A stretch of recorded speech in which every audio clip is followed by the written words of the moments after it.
Nosso palestrante, que eu convido já a tomar a mesa aqui, é Dr. Paulo César Sampaio. Dr. Paulo César Sampaio.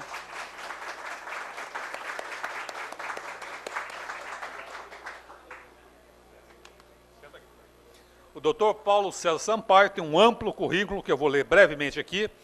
É médico psiquiatra da Secretaria Estadual de Saúde de São Paulo, do Hospital Pinel, perito para a prevenção de tortura e da violência da Secretaria Especial de Direitos Humanos da Presidência da República, membro do Conselho Penitenciário do Estado de São Paulo, do Conselho Estadual de Política Criminal e do Conselho de Defesa da Pessoa Humana, CONDEP, coordenador da Ação dos Cristãos para a Abolição da Tortura, ACAT Brasil, e autor de obras e artigos. Antes de dar início à palestra, passar a palavra, eu gostaria também de convidar a compor a mesa Dr. Antônio Everton.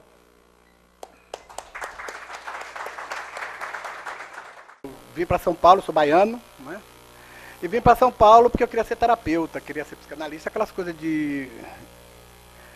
E quando eu entrei dentro do manicômio judiciário, o cheiro, aquela coisa, o cheiro, cadê o cheiro? O mau cheiro, né?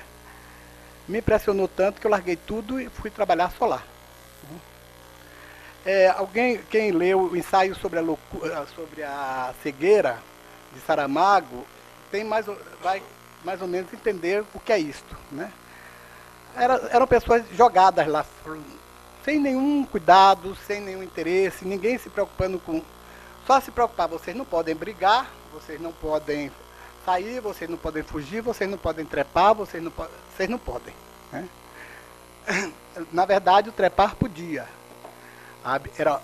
Inclusive, uma das coisas que eu botei no livro é assim, que o manicômio judiciário é o único lugar em que a homossexualidade é permitida. E a heterossexualidade não, jamais. Não tem nenhum problema com a homo, mas também nenhum problema com a hetero. Entendeu? Eu acho que a gente tem que ver. E aí eu comecei a me aprofundar e vi como estava errado tudo aquilo. Sabe? Que eu vou até botar um pouquinho, porque assim, essas pessoas vão para lá porque eles deveriam ir para lá em medida de segurança, quando eles cometem... O que é medida de segurança, né? É uma pessoa que comete um delito, né? E quando ele não tem condições de entender o caráter ilícito do que ele está cometendo, nem de portar-se de acordo com esse entendimento. Inclusive no livro eu coloco assim, Abraão, né? Que o povo não gostou muito, que é da igreja, mas Deus, quando falou com Abraão, ele pediu para que ele matasse o filho dele, né? O filho primogênito. E se ele tivesse matado, sabe, foi uma determinação de Deus. Se fosse agora, ele ia para o manicômio judiciário e nunca mais sairia, sabe? E o pior é que fica lá sem tratamento. Então, a gente começou a tentar ver sobre isso, sobre como é que é tratar essas pessoas, né? E descobrimos forma de tratar, porque assim, todas aquelas pessoas também têm sentimento, têm família, têm ideal, e até gostariam de ter um planejamento de vida, sabe? Só que ninguém dá essa oportunidade a eles. Antes de falar do livro, eu vou começar a falar um pouquinho do que é medida de segurança, né? Que, como eu disse, é assim, a medida na verdade, uma pena, que não, a gente diz que não, mas é uma pena que o juiz impõe à pessoa que cometeu um crime, sabe, sem entender o que ele estava fazendo e sem poder até modificar isso, sabe? Então, essas pessoas são chamadas de inimputáveis, que é, como eu disse, que é a pessoa que ele comete esse crime porque tem uma doença mental, sabe? Essa pessoa, na verdade, deveria ir para um hospital de custódia, entre aspas, né, que agora, pela reforma, a gente não considera isso, para um tratamento. Aí já começa a coisa degringolar. Quer dizer, o juiz determina que esse indivíduo, sabe, por ele ter cometido um crime, por ele ter sido absolvido, que ele vá para um tratamento dentro de um hospital de custódia, ou um hospital psiquiátrico, ou alguma coisa. Como não tem vaga, ele vai para a cadeia. A maior parte daqui é do advogado, né? Quer dizer, como é que é isso? Se eu estou doente, se o juiz me determina que eu vá fazer um tratamento e não tem vaga, como é que eu vou para a cadeia? Quer dizer, que tratamento é esse? E nós temos assim uma média de 2.000 pessoas, 2.000 pessoas em medida de segurança, que estão nas cadeias. Sabe? Quando eu estava, a última vez que eu assumi a coordenadoria de saúde, eu mandei para o juiz, o juiz da Vara de Execução, dizendo que estava ilegalmente e que não podia, que isso não... Né? E tentamos fazer um mutirão, conseguimos até deixar, acho que 200 ou 300. Agora voltou a ficar na cadeia. Mas tem um outro tipo de pessoa também, que é outra coisa que é, deixa eu ver, são os imputáveis é o que comete crime, mas entendendo, sabendo o que cometeu. Né? Então, é o sentenciado normal. E tem os semi-imputáveis, cadê? Foto, eu sempre ponho que é a foto de uma moça que ela é inimputável, ela tem um transtorno mental, e esse se chama rotunda, que a gente colocava as pessoas, que é uma coisa também interessantíssima de se saber. O paciente, quando estava no manicômio judiciário, e que cometia qualquer ato que a gente não gostasse, sabe, se põe ele na rotunda. E para proteção dele, a gente põe nu ou nua, com 2 colchões de espuma. Esses colchões de espuma, um ela bota embaixo e a outra ele se cobre. No verão, fora as muriçoca, os bichos, agora no inverno muitos deles morrem de hipotermia. Sabe? Como também ninguém se importa com isso, sabe? A gente não tem nem o Instituto Médico, que quando ele morre a gente manda lá, mas o Instituto Médico já sabe que é do manicômio, já dá infarto no agudo do miocárdio, ou morte súbita, causa inesperada, qualquer coisa. E a gente sabe que essa morte seria por hipotermia. Né? Mas isso fica, né? Então, por isso que eu boto essa foto. E tem esses aí, que é o que me interessa nesse momento, que são semi-imputáveis. O que é o semi-imputável? É o indivíduo que ele sabe o que está fazendo, ele sabe que o que ele está cometendo é um crime, mas ele não consegue portar-se de acordo com esse entendimento. Tipo, o dependente químico. O dependente químico, ele sabe que, portanto, ele sabe que ele não, né, em geral, agora não, que agora está mais liberado, está se fumando em qualquer canto, né? Mas ele sabe que se ele for pego, ou se tiver, ele vai ser punido. Mas ele não consegue, porque o vício é tão grande que ele não consegue mudar isso. Esse indivíduo, como os transtornos sexuais, pedofilia, ele sabe que é um crime. Tanto ele sabe que ele não pega uma criança na frente das pessoas, ele pega escondido. Aí, agora, esses indivíduos pode acontecer uma outra coisa que é assim, meio estranha. Dependendo do juiz, ele pode ser condenado à pena, ou seja, ser considerado imputável. Ele pode ser chamado semi-imputável, que aí ele diminui 1/3 da pena. Ou ele pode ser inimputável, quer dizer, aí ele vai para o manicômio judiciário. Então, é uma coisa meio estranha, porque não é a depender da doença, é a depender de quem está julgando, que é meio... Sabe? Só que, por exemplo, o transtorno sexual, pedofilia, se ele vai para uma cadeia, ele, em geral, a gente sabe da personalidade do indivíduo transtorno sexual, ele é um indivíduo que tem um bom comportamento, que ele chega a ser muito como a gente diz na cadeia, puxa-saco, ele faz de tudo para ser bonzinho. Como ele faz de tudo para ser bonzinho, o comportamento dele é adequado, e ele rapidinho, ele sai. Então, e ele sai sem se tratar, porque ele não fez tratamento nenhum. Sai e vai repetir a mesma coisa. Quando ele está no manicômio judiciário também, primeiro, ele fica junto com todo mundo. Né? E aí nós temos lá esquizofrênico, pessoas com déficit de inteligência, orgânicos, pessoas que não têm nem condições de se defender. E são abusados por essas pessoas. Por quê? Porque fica todo mundo junto. Né? Então ele fica, dependendo do juiz, dependendo de quem for, ele uma hora sai. Que também sai sem ter um tratamento adequado. Nós tivemos um caso aí, que foi por isso que eu até retornei uma vez da última vez, foi o maníaco da Cantareira, que ele estava no hospital de custódia, estava em Taubaté, aí o colega pediu para ele ir para Franco da Rocha, mas para o fechado. A juíza entendeu que poderia mandar ele para a desinternação progressiva, mandou para a desinternação progressiva. As pessoas que estavam lá, Valdênia,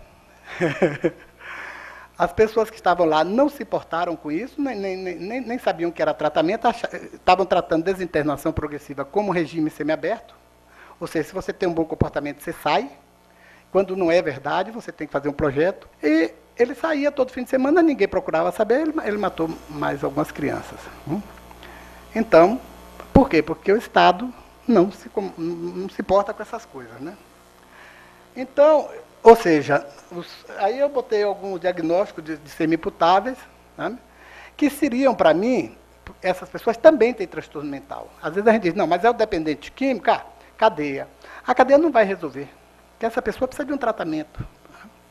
Essa pessoa precisa de um projeto terapêutico, precisa mudar a vida dessa pessoa, para que essa pessoa tenha condições de ser reinserida na sociedade com dignidade e entendendo que ele pode ser um ser humano, ele é um ser humano, e ele tem direito, como qualquer um de nós, a uma vida digna. Só que não é isso que acontece, entendeu? Então, eu falo bastante dos semi-imputáveis, porque, assim, ao nosso ver, sabe, a reforma da saúde mental acabou com aquele tratamento para os pacientes, os inimputáveis, que eram jogados dentro dos hospitais e nunca mais saíam. Quer dizer, acabou, entre aspas, porque a reforma também, aqui nesse país, eu sinto muito, mas nada funciona adequadamente. Nós brigamos, nós fizemos três conferências de saúde mental nacionais, brigamos por uma reforma de saúde mental, fizemos um trabalho lindíssimo. Quando chegou no final do caminho, eles disseram, olha, manicômio judiciário está fora, dependente químico está fora, porque senão não passa, politicamente não passa. Quer dizer, uma coisa que era científica muda para um problema político. Então, depois da reforma, depois do advento de várias medicamentos que nós temos hoje, e até do próprio trabalho, nós percebemos que assim, a medida de segurança, hoje, para pacientes inimputáveis, está obsoleta. Porque o paciente inimputável é um doente que não sabe o que está fazendo. Se ele não sabe e ele não tem culpa do que está fazendo, ele não pode ir para um hospital de custódia para ficar lá ad infinito e junto com os outros. Ele pode até fazer um tratamento, como não tem, os hospitais da Secretaria da Saúde não os aceitam, sabe? Agora, que ele siga a reforma, pelo menos, entendeu? E para a gente, assim, eu acho que o certo seria que os pacientes semi-imputáveis é que pegassem medida de segurança. Sabe? Porque o indivíduo que tem um transtorno sexual, se ele vai para uma cadeia e não se trata, ele vai voltar da mesma forma. E o transtorno sexual é uma doença. A dependência química é uma doença. Sabe? Então, nós começamos a discutir, nós fizemos alguns simpósios, nós fizemos 3 encontros de hospital de custódia, e aqui nós fizemos um simpósio internacional, que eu, para meu... assim, veio pessoas da Espanha, da Itália, e disseram que o trabalho que a gente estava fazendo dentro do hospital de custódia não ficava devendo a nada à Europa. Quando a minha amiga passou aqui, foi no a OAB, inclusive, logo no início do nosso trabalho, nos premiou, né, vindo aqui, com o prêmio Fran de Castro, pelo trabalho que a gente estava fazendo dentro dos manicômios. Opa. Aqui é um outro tipo de rotunda também, que a gente... Mas não sei se vocês percebem, todos os pacientes ficam nus. E ninguém toma nenhuma providência. Hoje, nessa última vez que eu fiquei lá como coordenador, eu quebrei as rotundas. Recebi um processo, mais um.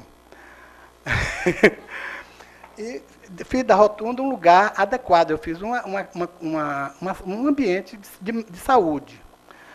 Achei que aquilo... O que é que eles estão fazendo agora? Quer dizer, a rotunda pelo menos ainda tinha um buraquinho que é o sanitário. Como não tem mais as rotundas do jeito que eram antigamente, eles pegaram alguns quartos que tinham e estão deixando os pacientes trancados, sem roupa, nesses lugares. Com uma piorazinha que agora, por exemplo, aí ele tinha um lugar onde defecava e urinava. Neste quarto ele não tem. Por isso que o ensaio sobre a cegueira cai bem para eles, né? Porque a gente tem que lidar com isso. E aí a gente vai se acostumando. Né? Isso é normal. Eu fui em Aracaju uma vez, eles davam banho nos pacientes como é que chama? Mangueira, e literalmente dentro da merda. Porque, como estava tudo entupido, sabe, ficou dentro da merda mesmo, sabe?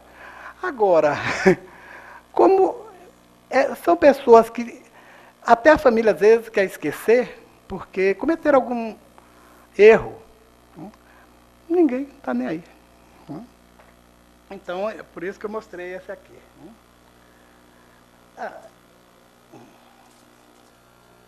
Então, aí eu estou colocando aqui também que assim, que essa coisa de medida de segurança, uma outra falha é assim, o juiz é quem determina quando sai, como sai e se sai. Agora, como o indivíduo, ele comete um delito, é considerado inimputável, é absolvido e é levado para um local para tratamento. Quem tem que dizer qual é a forma de tratamento não é o juiz, é a equipe de saúde. Sabe?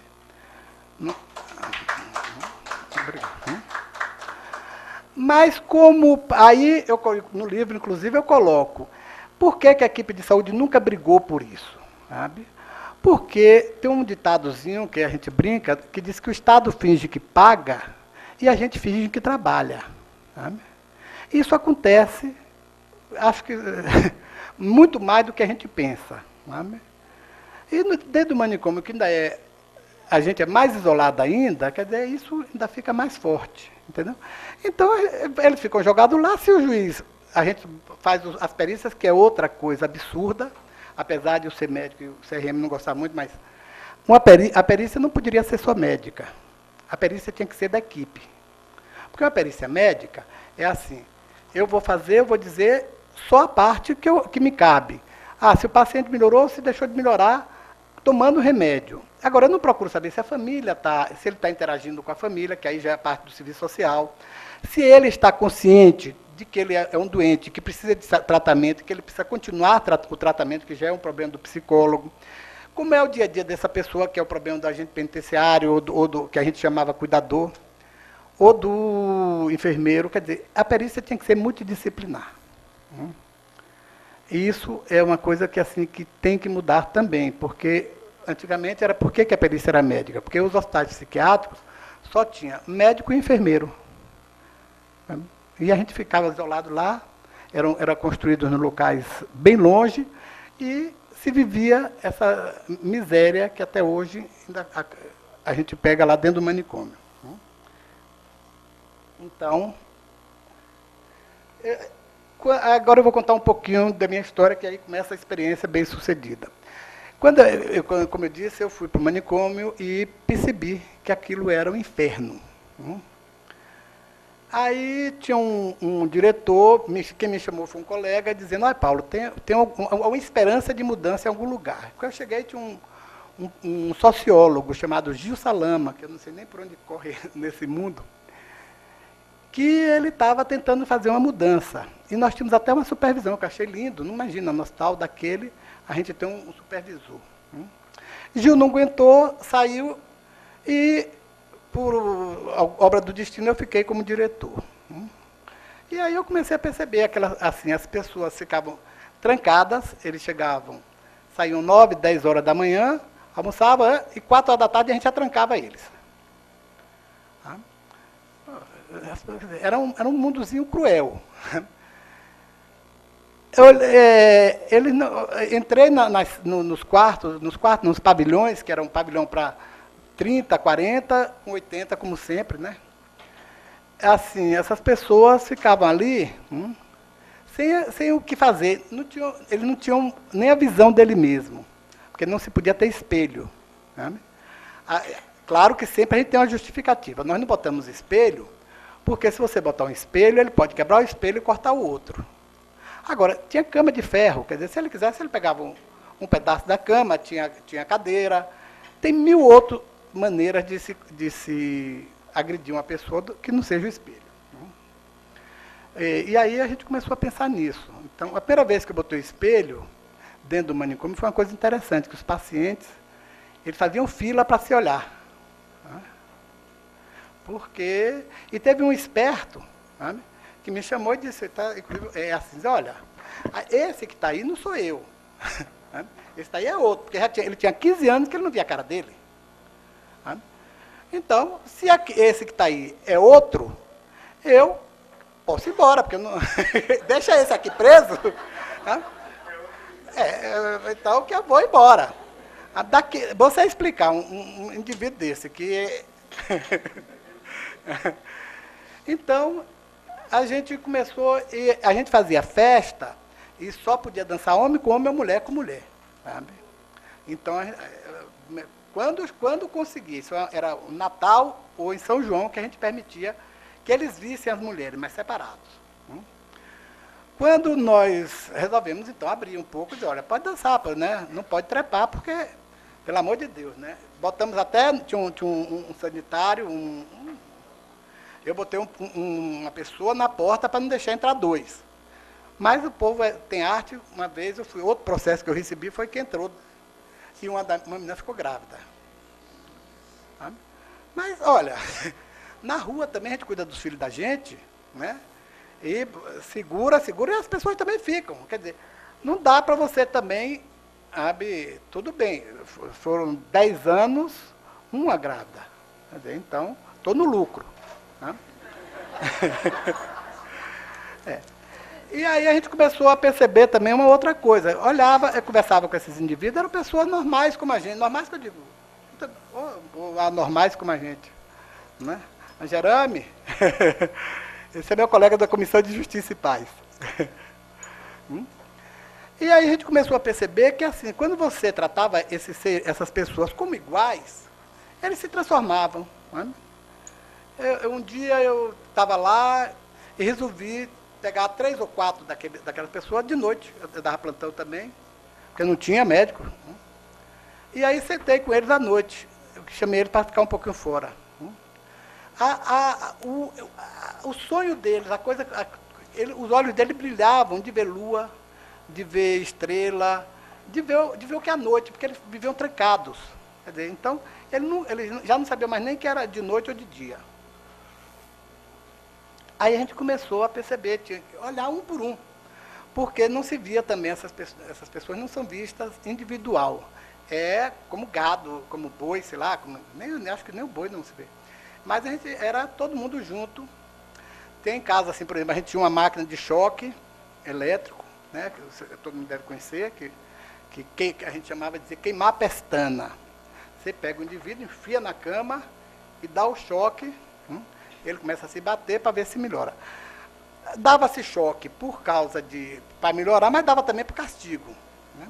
O paciente que dava muito problema, choque elétrico. Né? E era uma coisa bonitinha, botava 7, 10 camas e começava com o primeiro. Na hora que dava o choque no primeiro, o segundo já se mijava todo. Imagina quando chegava no 10º, né? Já tinha que ficar...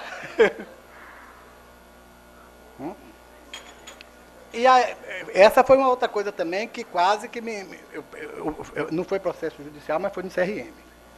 Porque aí eu chamei os colegas e disse que não dava para... que era desumano.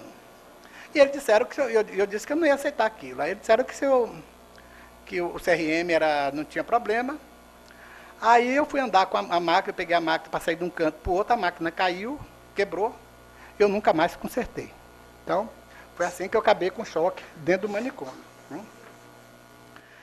E começamos a ver também que, assim, tinham pessoas ali que eram fatalidades. Por exemplo, um menino, Chico, ele bebia, começou a beber muito, ele era um mecânico, e um dia teve uma alucinação e matou o irmão. E foi para lá. Mas depois que ele parou de beber, né, ele era um ser normal como qualquer um. O pessoal diz, mas matou o irmão. E que é uma coisa que, assim, que eu também questiono muito. A minha função não é julgar. A minha função é cuidar. Então, Ah, porque você se matou o irmão, mas qual foi o crime que ele cometeu? Sabe? Serve para se me der alguma suspeita no diagnóstico. Se não, eu não tenho, quem julgou não fui eu, e minha função é chegar e cuidar dessa pessoa e colocar essa pessoa reinserir essa pessoa socialmente com dignidade e com condições de ficar na sociedade sem pôr em risco ela nem os outros. Então, eu não tenho que ficar, porque fulano matou, não tenho. Eu tenho que só cuidar dessa pessoa. E a gente começou a perceber que tínhamos bons mecânicos, bons escultores, tinha um potencial. E começamos a abrir o manicômio. Aí, inicialmente, a gente fazendo na redondeza, e até que um dia nós montamos a oficina, eu falei desse rapaz, que a gente montou a oficina mecânica na cidade, em Franco da Rocha. Claro que não dissemos que era uma oficina montada com pacientes, né? Mas começou. E um dia teve o SBT, um desses, foi lá e gravou a nossa oficina. Perdemos metade dos fregueses, né? Porque o povo não ficou muito contente. Mas com isso a gente resolveu dizer, não, peraí, sabe? Essas pessoas não podem ficar ad infinito aqui dentro, porque tem potencial, tem vida, sabe? Vamos tentar mudar isso. Aí fizemos um projeto chamado Desinternação Progressiva. Isso foi em 89, 90, por aí. Antes da reforma. A reforma, nesse momento, nós estávamos, dentro do manicômio judiciário, nós estávamos mais avançados que a reforma. Sabe? Ou seja, a gente começou a cuidar desse paciente para que ele pudesse voltar a conviver com sua família. A gente levava ele, ou se a família quisesse, ia buscar. E a gente acompanhava ele com a família. Olha, como é que ficou esse fim de semana, como é que ficou. E fomos fazendo isso. Começou a trabalhar ali dentro, começou alguns a estudar. E esse projeto foi quando a OAB falou, aí saiu também acho que Jô Soares, saiu em vários, Caco Bacelo, um bocado de... Porque assim, foi uma coisa inovadora. Ou seja, o paciente do manicômio podia trabalhar. O paciente do manicômio não era aquele bicho que estava. Nós continuamos, mas isso era o início. Depois eu saí, porque como eu tinha que ficar lá, eu tinha que ficar exclusivo. E o salário também, a gente também tem que sobreviver. Né? Aí eu deixei uma pessoa lá, que era minha ex-companheira, que continuou mais ou menos, mas sempre todo o trabalho que a gente fez, nós sempre tivemos contra o Estado. Até alguns juízes, a gente teve uma oportunidade de discutir, de trabalhar em conjunto, agora o Estado sempre foi contra. Né?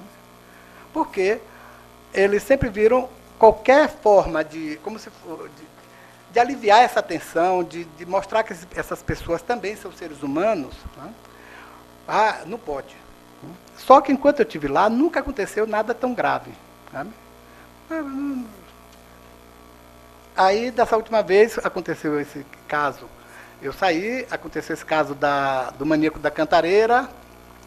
Teve também o centro hospitalar, que os paraplégicos conseguiram fazer um túnel de 2 quilômetros quase no meio do caminho. O túnel caiu e morreram mais 4 ou 5. E uma coisa que eu também tinha brigado, porque assim, os hospitais de custódia não são integrados ao SUS, que é tudo absurdo, a coisa é tão horrorosa, sabe? Quer dizer, é um paciente, ele é absolvido, ele está para tratamento, e o SUS, ele não é integrado ao SUS. Todo brasileiro é integrado ao SUS, Sistema Único de Saúde, menos o paciente do hospital de custódia. Aí, quando eu estava como diretor, eu comecei a questionar. Saiu, deve estar em algum canto aí, não desses... que eu fiz algumas reportagens criticando, dizendo que o manicômio estava pedindo ajuda, que não tinha médico, que não tinha nada, e que a gente queria a integração ao SUS. Depois de muita crítica, de muito jornal sair, eles nos integraram. E eu achei que era verdade. Para não variar, a gente acredita, né? Mas o integral SUS era só para botar no jornal e para aumentar um pouco o salário das pessoas.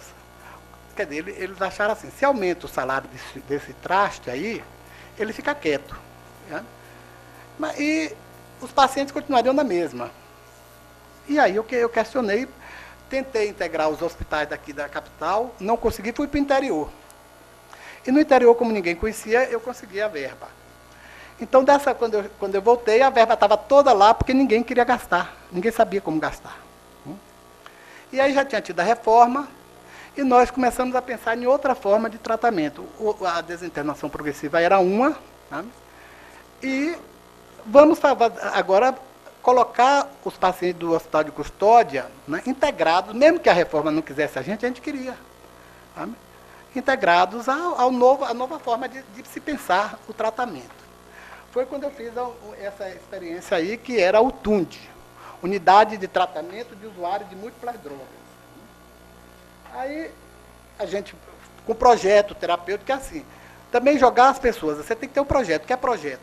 Olha, aqui é um dependente químico, que é o que não está se fazendo hoje aqui no Estado. Você pegar o paciente, o dependente químico, botar numa pensão, simplesmente, você não resolve o caso dele.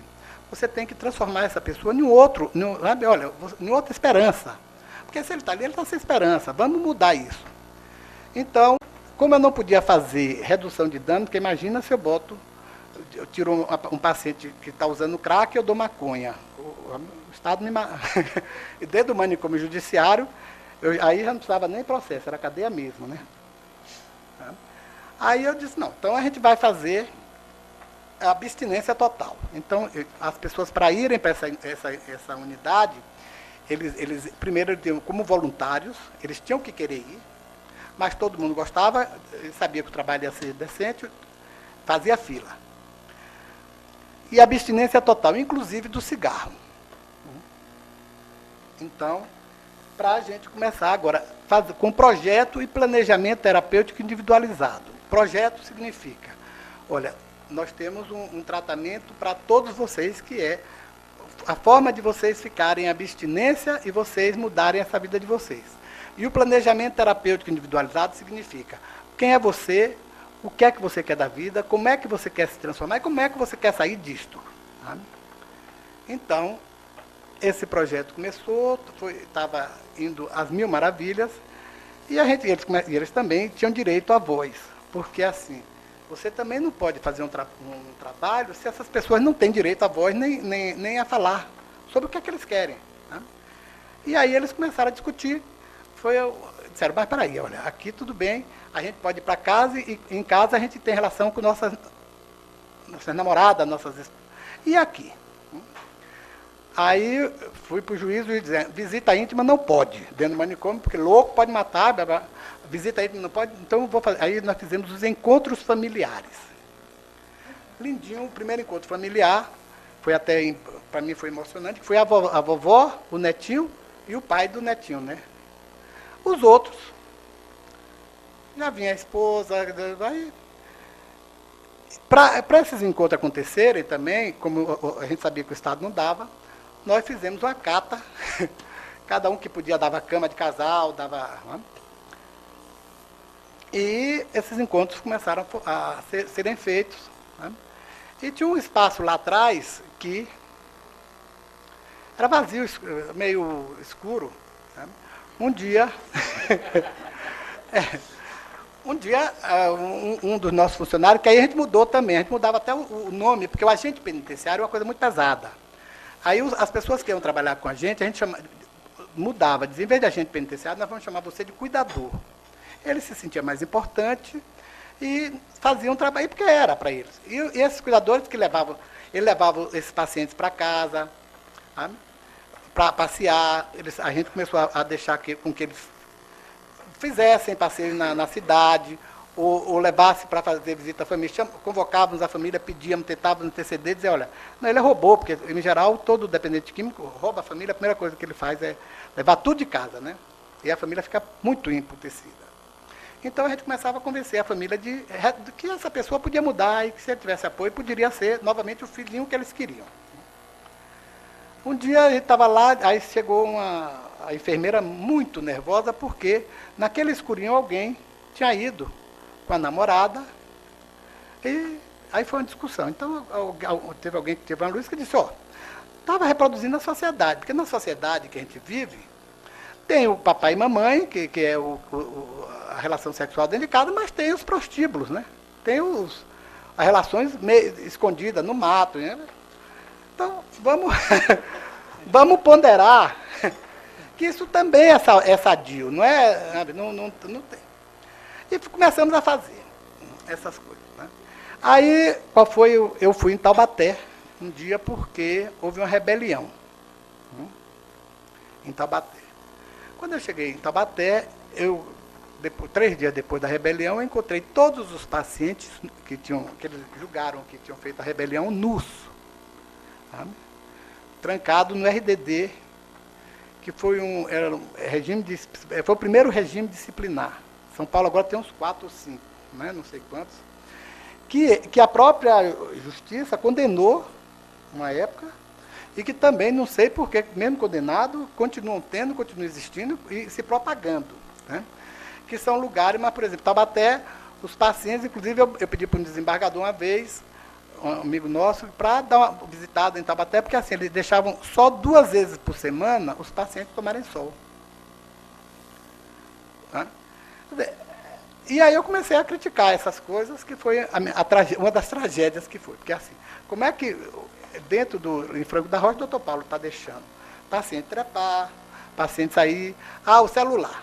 Aí eu deixei, a gente discutiu e eles achavam que tinha um telefone público que ficava na porta e que era permitido para eles. Aí eles questionaram, vamos botar o celular. Aí o secretário proibiu de celular lá dentro. Então nós botamos o celular na porta, com o porteiro. Quem quisesse, pegava o celular, ia até o portão e ligava. Então, só não podia ligar lá dentro, porque por ordem do... Nós colocamos também garfo e faca, porque dentro desses lugares não se existe garfo nem faca. Por quê? Porque se você deixar um garfo e uma faca, ele pode agredir o outro. E eu fiz um acordo com ele, mesmo que brigassem, né, não podiam brigar e pegar nem o garfo nem a faca, era meu. Fui eu que dei, então vocês vão arranjar briga com outro. E eles respeitavam. Tanto que um dia que brigaram, um quase derruba o guarda-roupa, mas meu em cima da cabeça do outro. Mas o garfo e a faca eles não mexeram. E foi tão bonito esse trabalho que o primeiro paciente, as coisas, ter livre acesso aos meios de comunicação, tudo isso a gente deixou eles... Estava tão bem que assim, o primeiro paciente que nós demos alta, dissemos, olha, você está preparado? Ele brigou, disse, mas por que eu? Qual o problema que vocês estão tendo comigo? Ele não queria... Não, eu quero terminar o colegial aqui, porque se eu for para casa, vai que eu não termino. Não, meu filho, mas aqui a gente não tem, porque também não tem... Por mais que a gente queira, não dá para segurar muito tempo, porque a gente precisa cuidar de outros também. E tivemos todo esse trabalho para tentar melhorar essa instituição. Um belo dia, como eu comecei a criticar e eu mandei para o secretário uma crítica dizendo porque Taubaté era um hospital e não era subordinado à coordenadoria de saúde. Um hospital que cuida de pacientes de medida é subordinado a uma coordenadoria do Vale da Paraíba e não a de saúde. E isso foi por isso que eu escrevi o livro, foi uma das coisas que prejudicaram todo o meu trabalho. Porque assim, o secretário não gostou, porque eu estava criticando, e porque dentro do sistema penitenciário, cada espaço daquele, por exemplo, cada cadeia daquela ou cada... É o poder. A coisa que acho que gera na cabeça de... eu tenho poder, eu tenho 10 cadeias, você tem 5. Olha que beleza. Eu cuido de 10 cadeias, você cuida de 5. Então, se eu tivesse, como eu estava dizendo, que o Hospital de Custódia de Taubaté tinha que ficar subordinado à Coordenadoria de Saúde e não a do Vale da Paraíba, eu estava querendo tomar uma das cadeias deles. Não pode. Né? E aí começou uma celeuma. Um belo dia, eu leio no jornal, alguém me mandou um jornal do Vale da Paraíba dizendo que aquela rebelião que tinha tido lá em Taubaté, que tinha sido eu a pôr os pacientes, isso o promotor, que eu tinha posto os pacientes lá no RDD e que eu tinha deixado um paciente em estado vegetativo. O promotor botou no jornal isto. Eu tentei de todas as formas, eu sou psiquiatra, sou médico, não tenho grande... Mas procurei meus amigos advogados, que também não souberam o que fazer. Porque eu digo, mas olha, como é que eu faço para dizer que é mentira, que esse promotor está mentindo? Olha, melhor... E começou. Depois saiu uma denúncia anônima dizendo outras coisas, absurdos, dizendo que eu sou ligado a Fernandinho Beiramar, que eu vou para a Colômbia porque eu vou para a Farc, aí que eles denunciaram para o juiz, mas o juiz não falou nada porque eu promovi o juiz, quer dizer, muito poderoso, né? Que roubei 15 milhões da Secretaria da Justiça. Cada absurdo. E esse promotor de Taubaté, aí, e depois eles começaram a dizer que eu trepava com os pacientes. Como eu tinha encontros familiares, sabe? E os pacientes começaram a mandar carta para mim, dizendo, doutor, nós estamos sendo coagidos a falar que tem... Aí eu peguei as cartas e entreguei para a juíza. Disse, olha, tá aqui as cartas. Ela pegou essas mesmas cartas que eu entreguei para ele e mandou para o diretor que tinha coagido os pacientes a fazerem isso. Quando eu vi que o clima estava muito feio, eu digo, olha, eu vou escrever um livro para tentar ver se me protejo, porque até os colegas advogados diziam assim, olha, Paulo, ixi, o negócio está feio. Eu digo, mas está feio como? Você nunca... A única coisa que eu fiz foi fazer uma tentativa de melhorar. Então, eu escrevi o livro. Mas, assim, o que eu acho interessante aqui, e o livro está aí para vocês verem, o que é medida de segurança? Quer dizer, como é que a gente pode mudar uma coisa que já está para lá de atrasado? Sabe? Porque como é que você continua tratando essas pessoas de uma forma inadequada? Por que não se pode fazer um tratamento adequado dentro do sistema penitenciário? E nós fizemos um projeto, para todos os pacientes, porque não dá mais para você pegar e deixar um paciente com transtorno sexual junto com um paciente com déficit de inteligência. Não dá mais para você tratar todas as pessoas como se fossem gado. Você tem que chegar e mudar isso. Agora, você tem que ver que essas pessoas poderiam ser você, podiam ser o irmão seu. E se você for pensar bem, sabe,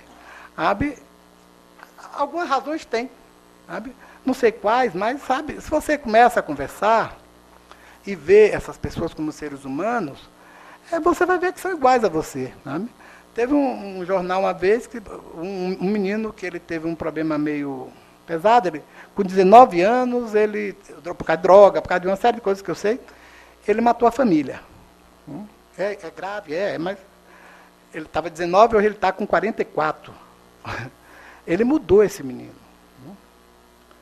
E ele foi para a desinternação progressiva, um dia ele foi na casa da namorada. Nesse dia, inclusive, não tinha ido nem sozinho, porque em geral vai sozinho, né? Porque já estava lá. Aí saiu, alguém denunciou e saiu no jornal, e aí bota o nome da gente, né? Dizendo que, olha, o doutor Paulo estava liberando. Esse menino, graças a Deus, é uma coisa que eu acho absurdo, mas que para ele foi bom, ele foi solto por induto, que é uma outra forma que o judiciário fez agora, que é o induto humanitário para paciente com transtorno mental. Como nós não fazemos, isso também eu boto no livro, como a gente não faz nada, então, o paciente fica lá, vai, o juiz que deu induto. Se ele der o induto e o paciente matar, morrer, isso não é problema do médico. Sabe? Agora, como é que o juiz pode indutar uma pessoa que tem um transtorno mental? Quem é ele para poder fazer isso? E a gente fica aceitando. Não que eu não sou contra. Agora, eu acho que assim, essas pessoas têm que ir para lá, têm que ser tratados e têm que sair conforme manda o figurino, sem pôr em risco a vida dele ou a vida dos outros. Né? Eu vou dar uma paradinha, se vocês quiserem perguntar alguma coisa, se tiver... Né?